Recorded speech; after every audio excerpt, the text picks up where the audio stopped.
داڑھی کا سائز بھی ماشاءاللہ بہت اچھا تھا، پگڑی کا رنگ بھی بہت اچھا تھا، جبہ بھی بہت اچھا لگ رہا تھا، لیکن جب قریب آیا تو یہ کچھ اور نکلا۔ اس کے لہجے میں یوں تو برف تھی، لیکن اس کے لہجے میں یوں تو برف تھی، لیکن جو چھو کے دیکھا تو ہاتھ جل گئے۔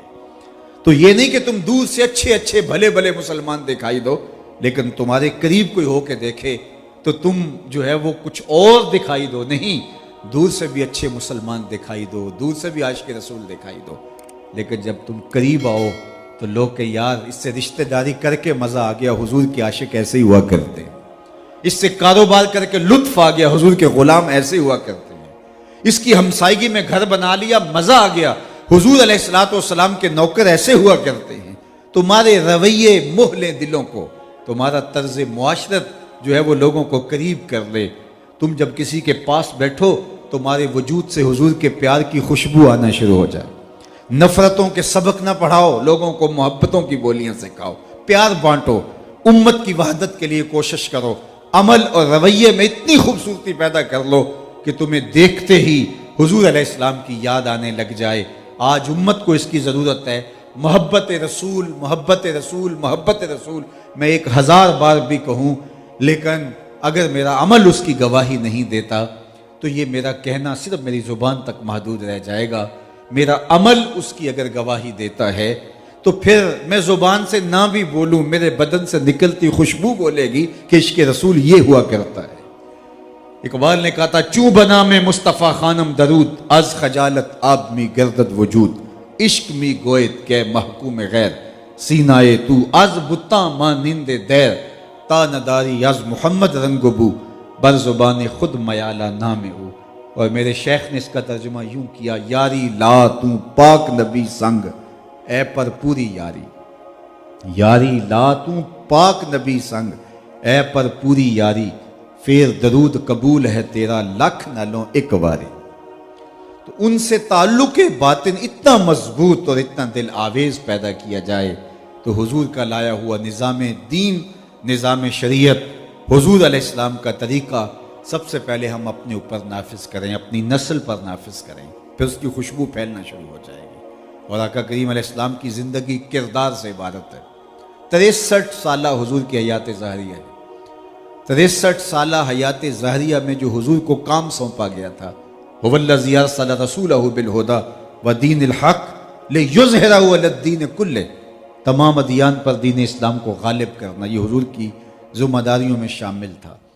اور 40 سال تک حضور نے اعلان تک نہیں کیا، صرف حضور کا کردار لوگوں کے سامنے تھا۔ اور کردار کی چمک کیا تھی؟ جب کوہ صفا پہ صنادید قریش کو بلایا، بنو ہاشم کے بڑے لوگوں کو بلا کر کے کہا، لوگوں اگر میں کہوں پہاڑ کی دوسری جانب سے ایک لشکر آ رہا ہے جو تمہیں کچل دے گا، طاق کو تاراج کر کے رکھ دے گا، تو کیا میری بات مان لو گے؟ تو انہوں نے کہا کہ دیکھیں گے، نظر نہ بھی آیا تو کہیں گے ہم اندھے ہیں، آپ سچے ہو، آپ کی صداقت پہ اتنا یقین ہے ہمیں۔ یہ تھی حضور کی صداقت، یہ تھا حضور علیہ الصلوۃ والسلام کا کردار۔ آپ جانتے ہیں حضور علیہ السلام کو شہید کرنے کے لیے جب انہوں نے دار الندوہ میں بیٹھ کے سازش تیار کی اور ہر قبیلے کے ایک فرد کو لیا کہ اگر بنو ہاشم کھڑے ہو گئے تو ہم مل کے لڑائی کریں گے، اور اگر دیت خون بہا دینا کی نوبت آئی تو مل کر کے خون بہا دے دیں گے، لیکن یہ قصہ تمام ہونا چاہیے۔ اور حضور کے گھر کا گھراؤ کر لیا، اور یہ حضور کے خون کے پیاسے ہیں۔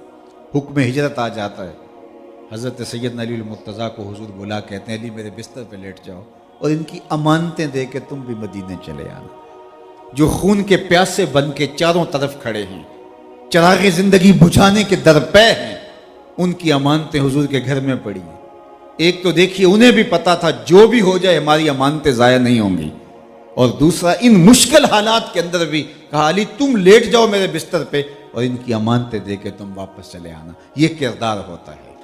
دشمنوں نے بھی صادق اور امین کہا، اپنے اور بیگانے کہہ رہے ہیں کہ ایسا سچا زمانے میں کوئی نہیں دیکھا۔ میں اور آپ دیکھیں کہ کیا ہمارے آقا کا صدق، اس کا عکس ہمارے اندر موجود ہے۔ حضور علیہ السلام سے پوچھا گیا کہ حضور مومن بزدل ہو سکتا ہے؟ کہا نہیں، بہادر ہوتا ہے، لیکن ہو سکتا ہے کبھی بزدلی بھی کر ہی جائے، آخر بشر ہی تو ہے۔ پھر پوچھا گیا مومن بخیل ہو سکتا ہے؟ کہا نہیں، سخی ہوتا ہے، لیکن ہو سکتا ہے کبھی بخل بھی کر جائے. بلکہ ایک حدیث میں حضور نے اولاد کے بارے میں فرمایا مبخلۃ و مجبنۃ. اولاد بندے کو تھوڑا بزدل بھی بنا دیتی ہے اور تھوڑا سا جو ہے وہ اس کو بخیل بھی بنا دیتی ہے. تو یہ بندے کے اندر چیزیں آ جاتی ہیں. تو کہا حضور بزدل ہو سکتا ہے، کہا نہیں بہادر ہوتا ہے، لیکن ہو سکتا ہے کبھی بزدلی کر جائے. پھر پوچھا کہ کیا بخیل ہو سکتا ہے، کہا سخی ہوتا ہے مومن، لیکن ہو سکتا ہے کبھی اس سے بخل بھی سرزد ہو جائے، بشر ہی تو ہے. تیسری بات پوچھی کہ مومن جھوٹا ہو سکتا ہے، فرمایا جھوٹا نہیں ہو سکتا. یہ طے شدہ بات ہے، مومن ہو اور جھوٹا ہو یہ نہیں ہو سکتا. میں اور آپ دیکھیں کہ ہم کیا جھوٹ کے خوگر تو نہیں ہیں، اور ہم قدم قدم پہ جھوٹ بولیں. اور جب کوئی شخص جھوٹ بولتا ہے، حدیث پاک میں آتا ہے اس کے منہ سے بدبو نکلتی ہے جو نفیس فرشتے سونگتے ہیں. ہم نہیں سونگ پاتے، لیکن اللہ کے نفیس ترین مخلوق، لطیف ترین مخلوق فرشتے اس سمیل کو محسوس کرتی ہے اور وہ 1 میل دور ہٹ جاتی ہے. اور اگر انسان جھوٹ بولتا رہتا ہے تو فرشتے پیچھے ہٹتے چلے جاتے ہیں، رحمت کے فرشتے. اب جو شخص سویر سے لے کر شام تک جھوٹ ہی جھوٹ بولتا ہے تو اس کے قریب رحمت کے فرشتے نہیں ہوتے. پھر بے برکتیاں بھی آئیں گی، پھر نحوستیں بھی آئیں گی، پھر بہت کچھ ہوگا. اور بندہ سمجھتا کسی نے تعویذ ڈال دی ہے. پھر وہ بابے کے پاس چلا جاتا ہے، بابا کہتا ہے شکر ہے تو ویلے سے آ گیا، اگر تو نہ آتا تو تعویذ چل جانے تھے، تیرا ککھ نہیں رہنا تھا. پھر ہر اتوار بابے کے دربار پہ حاضری دینی ہی پڑتی ہے، اور ذوف الاعتقادی اور زیادہ بڑھ جاتی ہے کیونکہ اس کا تو کاروبار اس سے ہے. اگر وہ یہ بتا دے کہ میاں تیری زندگی میں کہیں جھوٹ تو نہیں ہے، اگر جھوٹ ہوگا تو اس کی بدی سے، اس کی بدبو سے رحمت کے فرشتے پیچھے ہٹ جائیں گے، تو برکتیں کہاں سے آئیں گی؟ سکون اور طمانینت تجھے کہاں سے ملے گا؟ یہ راز اگر وہ بتا دے گا تو پھر گاہک تو خراب کرنے والی بات ہے. تو اس لیے اب اس کے سپرد کر دیا گیا. اللہ اکبر. جو رب کی رحمتوں کے سپرد تھا وہ بے عمل بابوں کے سپرد. یہ جھوٹ کی نحوست ہے، جس نحوست نے اس کو در در رسوا کیا. اور ایسے ایسے بدکار لوگ اس شعبے کے اندر داخل ہیں. آج جانیے، آج دیکھیے کہ کیسے کیسے لوگ یہاں بیٹھے اور لوگوں کی عقیدتوں کو لوٹ رہے ہیں. نگہباں بن کے جو اہل چمن کی آبرو لوٹے، چمن والو عقیدت چھوڑ دو ایسے نگہباں کی. تو یہ جھوٹ ہے جو ہماری زندگی میں سرایت کر گیا. بعض لوگ تو یہ کہتے سنے گئے ہیں کہ جناب سودا ہی نہیں بکتا اگر جھوٹ نہ بولے. اللہ اکبر. جھوٹ بولنے سے شاید تم سودا بیچ لو، لیکن وہ برکت کبھی نہیں اترے گی جو سچائی کے ساتھ جڑی ہوئی ہے، جس کو سچ کے ساتھ رکھا گیا ہے. میرے اور آپ کے آقا و مولا کا نمایاں وصف صدق تھا، سچائی تھی.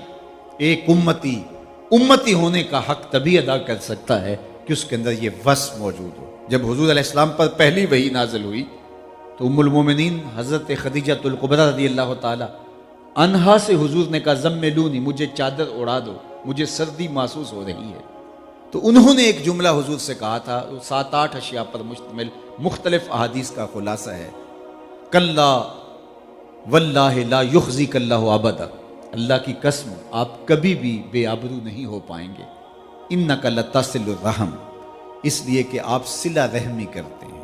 وتصدق الحدیث، اور آج تک آپ کی زبان سے کبھی جھوٹ نکلا ہی نہیں ہے. جب بھی بولتے ہیں سچ ہی بولتے ہیں. وتحمل الکلہ، اور جس کا کوئی بوجھ اٹھانے والا نہیں اس کا بوجھ آپ اٹھاتے ہیں. وتکسب المعدوم، اور جس کا کوئی کمائی کرنے والا نہیں اس کی کفالت آپ اپنے ذمہ کرم پہ لے لیتے ہیں.